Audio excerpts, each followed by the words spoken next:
I look like one anyway. Why do you think he looks like a criminal? Didn't shave today. He doesn't shave. That's the aggressive look. Right, that's the scare of the other The aggressive go-kart look. Yeah. Put your helmet on. But see, he knows. He still knows he hasn't shaved, right? Okay. So Tony, how old were you when you started racing go-karts? I was 8 years old. And how long have you raced professionally now? So 84, 30 years. 30 years. And over I mean, if you count go-karting as a profession, which I always took it extremely serious, Sure. so it is 30 years. Absolutely. Now you've raced, tell me the other types of motorsport you've raced. Indy cars, of course. Well, I've done go-karts a lot. Then I went to do Formula Fords, Formula 3, Yes. Indy Lights, then IndyCar. Gotcha.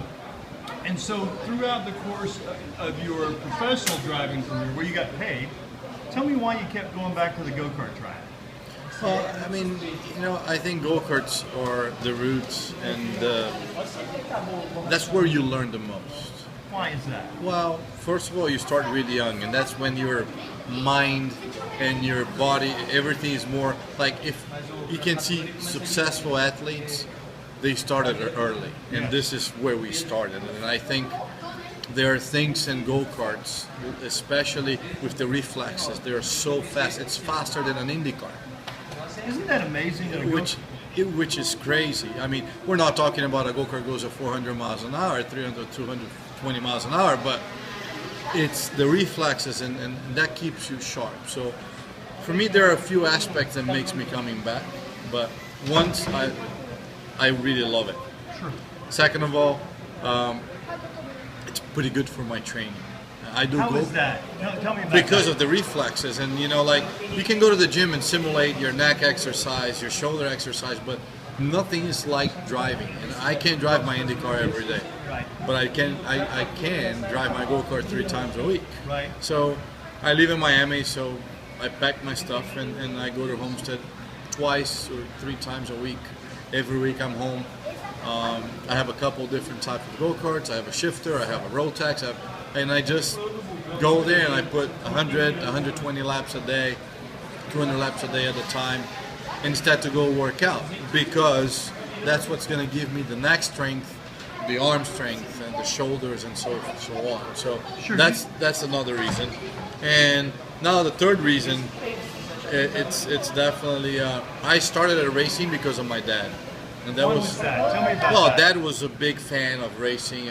Unfortunately, he passed away when I was 13, but there was a way that he felt it was a father-son thing to do over the weekend. I know you understand that because you told me your story. And now I have a kid. He's 6 years old. And thank God he was able to see me be very successful in what I do. Yes. And obviously, as a little kid, you want to do what your dad do. Yes. And so now he's starting to go kart. So And what's he driving? it's just a kid kart, you know, Right. the little, he's 6, so Right. it's not racing. You know, my heart, I mean, I cannot even talk about it. I get so afraid of watching him, but so that's, I think it's just also a way that I can do something with him, just me and him, over the weekend. It's something that he respects me, he knows I understand a lot. In a way it's good, in other ways are bad, because he's gonna have a big name, a big weight on his shoulders Yes. to succeed. You know, people are gonna expect, because I was successful, that he's gonna be either like me or better.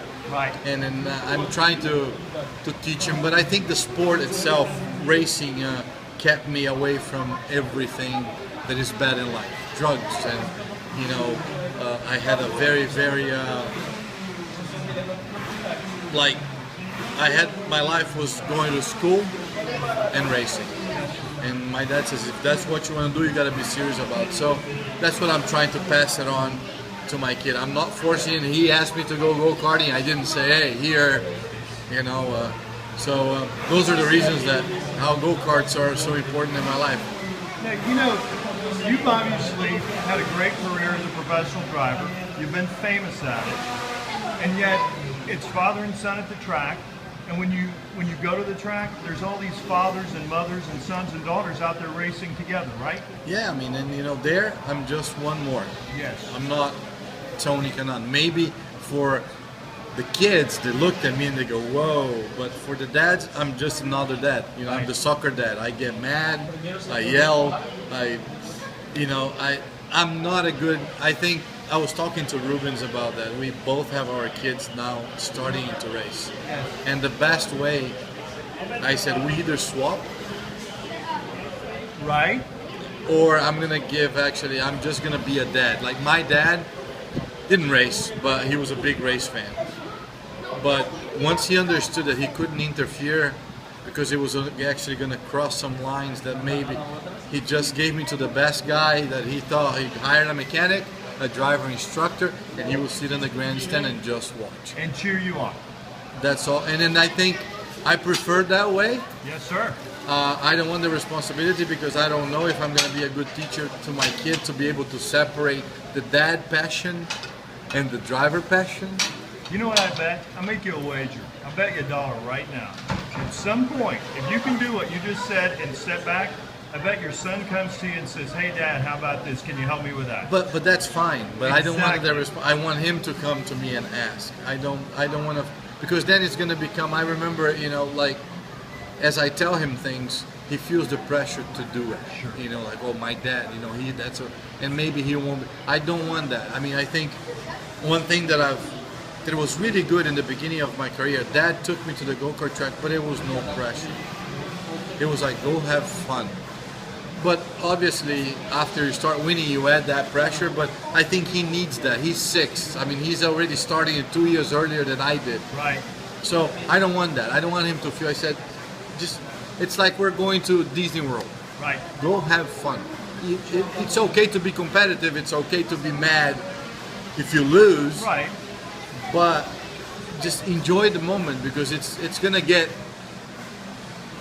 worse Sure. as you go. So and then what I try to do is to enjoy the moment with him. Absolutely. By doing that. So Sure. basically, that's why I don't want to put that pressure. Hey, do this, that corner. If Right. he comes and asks, I mean, I go out, especially in Miami when we have the go-kart track just for us.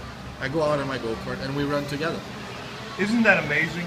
It is. My heart comes like it's crazy sometimes, but and he's pretty competitive. And to give you an example, obviously, my go-kart it's much quicker than his, but we did a race the other day, me and him, and Right. I won the first race, Right. and he asked for a match. And then, Then he won the second race. So obviously, you know what I'm saying. that's going to get hard because that's going to happen more often, isn't it? Well, I mean, nowadays, like, as the kids, as we know, because with my dad, I used to say, "Oh, Dad, you're getting old. Right. You don't know how to play video games anymore." Sure. And that's gonna happen to me as well. So I'm course. although, generations from your dad to you, obviously technology wasn't as big That's right. back in the day. And the same with me. I mean, with him, they're wired different already. I do play video games, a lot of racing simulators, You bet. but right now, Ruben's kid, Dudu, I can't win already, and he's 12. Isn't that amazing? So my kid's gonna get there, and and I play there every day. It's not that I don't. So it's You're gonna working at it. It's gonna happen in go-kart as well. So it's all right, but I'm trying to enjoy the beginning of his career until it becomes like a thing that, because I don't know if that's what he really wants to do. Right. I gotta give him the opportunity. I never forced it. If that's what he wants to do, I will give him the support, but also he's gonna have to work for it. In the meantime, you guys will have a great time at the track, right? Exactly, that's what it is. I mean, if you look at it, he'll be here tomorrow. Oh, great. Yeah, he's I'd like coming. to meet him. He's coming to watch, and it's really, obviously, I don't know if you know this, but I'm the godfather of Ruben's other son, not the dude, Fernando, which will be here tomorrow too. Good. And Rubens is the godfather of my son. I did not know that, but So, it doesn't and, surprise we're me. in Orlando every vacation because I live in Miami. Rubens has a house there. They go karting together, so it's a Right. thing that they all do. It's fantastic. So it became. People think they became racers because we are racers. They became racers because that's the way we found to be closer to our kids. Absolutely. I sure appreciate your time. No problem.